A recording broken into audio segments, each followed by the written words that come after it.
People more than liked it, it was adored.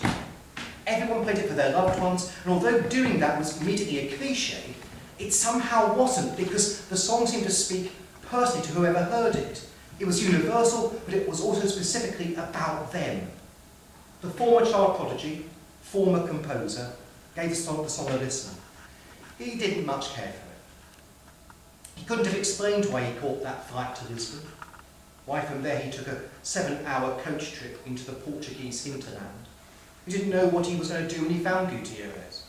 Only that by now, Gutierrez had 304 songs in the top 1,000, and if that wasn't bad enough, the other composers had cottoned on. They were writing their songs in the style of Gutierrez. They weren't quite as good as Gutierrez, of course, but they were perfectly suited for adaptation as background music, for elevators, for supermarkets. There was suddenly a strange, sticky homogeneity to the world's music, and there was a new name already coined for it, and it was used freely and without shame by all the critics and all the disc jockeys, and that name was Gutierrez-esque. He'd been working so hard at his big Macs to make a bit of money. Now he'd blown all his savings. Some of it had gone on the fare to Lisbon, the rest had gone on the gun. The maitre d' asked if he had a reservation. No, I'm sorry. Can you squeeze me in? I'm sorry, senor. Tonight we are fully booked. I see. Can I reserve a table for tomorrow? Senor, we are fully booked for the next 5 months. Senor Gutierrez, he is very popular. Please, I need to see him. I've flown all the way from England. We have many from England, senor, from Japan, from Australia, from the Americas, from all over the world. I'm begging you. I'm a composer too. I compose love songs. I used to compose love songs. We're the same, him and I. We're the same. Please. Please. The maitre d' let him in. He was given a little table at the back with 2 chairs. He looked at the menu. The wine cost a fortune. He couldn't afford it. He ordered a carafe. At last, the lights dimmed, and Gutierrez appeared. He shuffled towards the piano. He was just a little man. A little man. The team manager from McDonald's carefully took the gun from his coat pocket. Gutierrez frowned at the piano, as it was something he couldn't quite remember. He raised a finger. He hesitated. He dropped it onto a key. Plonk. It was a C major. He thought about this, and raised the finger once more, thought a bit further, then dropped it onto the F. Then back onto the C. Then back onto the F. He gave this some consideration.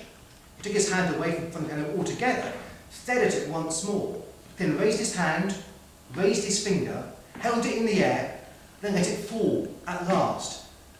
Back onto the C.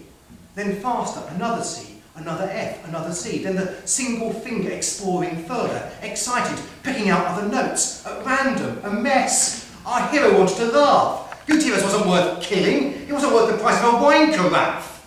He got up to leave. No, said the woman beside him. He hadn't realised there was a woman beside him, but someone had taken that second chair. He couldn't make her out in the dim light. She said something to him in a whisper. What? Escute. Listen. So he listened. And there wasn't much to be impressed by. Not for a while. But then Gutierrez visibly relaxed. The notes began to smooth. They still seemed random, at least at first, not so discordant now, even pleasing to the ear. Nothing special, of course, nothing of any worth. Then that was all stripped away. It was as if it had been a game all along. Those notes weren't random. They'd been building up to something, building up a rhythm. You could hear those simple C majors, those Fs, every now and again being picked out as if winking at the audience and taking them for granted. We're building up to something, they said. We're building up to. And here on the top of them there was... He gasped and was flooded by the music. Gutierrez opened his mouth. For a while nothing came out. The fingers continued to dance upon the piano.